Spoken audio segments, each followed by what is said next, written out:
Здравейте, приятели! Ето резултата от кладенеца, който почнем да копаем в Лозница. Изкопахме го, вече е готов. Вчера докъсно работихме да го довършим. Че днеска го даваха да валя, ама не валя. Значи мерихме го, напълнихме. Колко бяха, бе? 6 бидона ли бяха?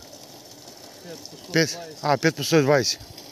Да, значи резервуара е станал 6 литра, а дебита го замервахме, 20 литра дава на минута. Ето го и Гюнай. Кажи нещо, доволен ли си? Не си ли? Доволен съм от кладенеца, има много вода. Вече се изчиства. Вече се избистря, да. Чакъла като се сложи и тя се избистря. Его тук пак стана рекичка, вчера даже копахме да мога да се стича много вода. Лозница. Гюнайчо доволен. Доволен.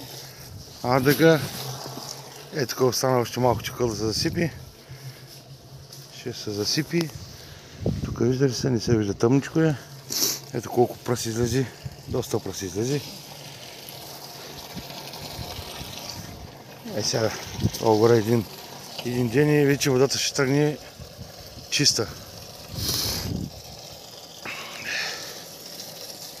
Да, ето помпата точи.